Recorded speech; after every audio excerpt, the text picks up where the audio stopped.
Special అయిన మెంతికూర chicken curry ఏ విధంగా తయారయ్యానో చూసేద్దాం. అన్నం, చపాతీలు, రోటీకి పర్ఫెక్ట్ కాంబినేషన్ ఈ కర్రీ ఇంట్లోగా సులభంగా చేసుకోవచ్చు అనమాట.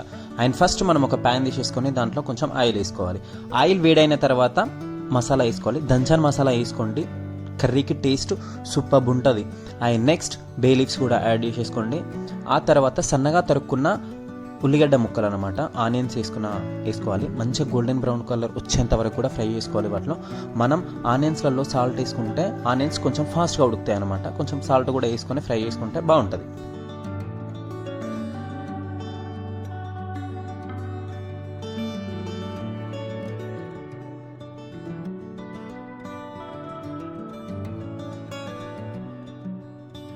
ఆనియన్స్ కొంచెం ఫ్రై అయిన తర్వాత మనం అల్లం వెల్లుల్లి పేస్ట్ వేసుకొని మంచిగా కలుపుకోవాలి.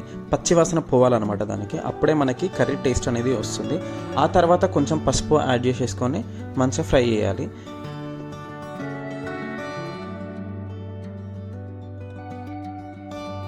పసుపు వేసిన 2 నిమిషాల తర్వాత మనమైతే మెంతికూర మంచి ఆకులాకులు వేసుకున్నాం, కాడలైతే వేయలేదు. మంచిగా కడుక్కొని ఆకులాకులు వేరుకొని దీంట్లో వేసుకోవాలన్నమాట. మెంతికూర వేస్తే చాలామంది చేదు అవుతుందని అనుకుంటారు, కానీ అస్సలు చేదు ఉండదు, ఎటువంటి ఒగరు కూడా ఉండదు. ఇక్కడ ఒగరు రాకుండా ఉండాలనుకుంటే మాత్రం మనం మెంతికూర వేసిన తర్వాత బౌల్లో మాత్రం ఎటువంటి మూతనైతే పెట్టద్దు. దాని మీద మెంతికూర ఒక 5 మినిట్స్ ఆయిల్లోనే ఫ్రై అవ్వాలి. ఫ్రై అయిన తర్వాత మనమైతే ఫ్రెష్గా కడుక్కున్న చికెన్ అయితే వేసుకొని మొత్తం కలుపుకొని అప్పుడు లిడ్ అయితే క్లోజ్ చేసుకోవచ్చు.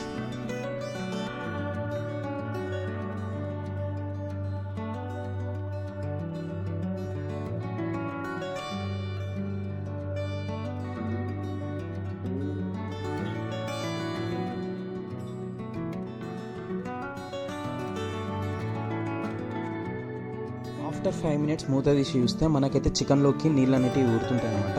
ఆ వాటర్ తోటే చికెన్ అనేది ఉడకాలి. ఒక 5 మినిట్స్ వరకు మనకు చికెన్ అయితే కుక్ అవ్వాలన్నమాట. అప్పుడే మనకు పచ్చి వాసన, నీచు వాసన అనేది మనకు రాదు.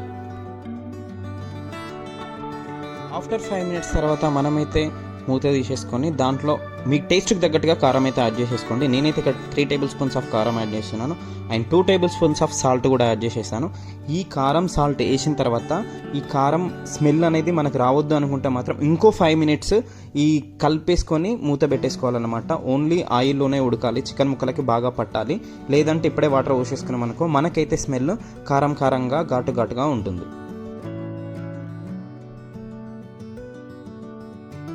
ఆఫ్టర్ 5 మినిట్స్ మనమైతే మూత తీసేసుకొని దీంట్లో వేడి వాటర్ పోసుకోవాలి. చల్ల వాటర్ అయితే అస్సలు పోసుకోవద్దు, కూల్ వాటర్.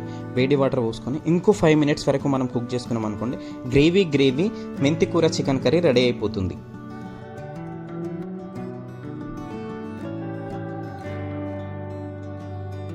వాటర్ వేసిన 5 మినిట్స్ తర్వాత మనమైతే మూత తీసేసుకొని మళ్ళీ ఒకసారి కలుపుకొని దాంట్లో లాస్ట్లో మనం చిల్లీస్, పచ్చిమిర్చి అండ్ పుదీనా, కొత్తిమీర యాడ్ చేసేసుకోవాలి. యాడ్ చేసుకున్న తర్వాత మనమైతే గరం మసాలా వేసుకోవాలి. నేను ఇక్కడ ధనియా పౌడర్ వేస్తున్నా.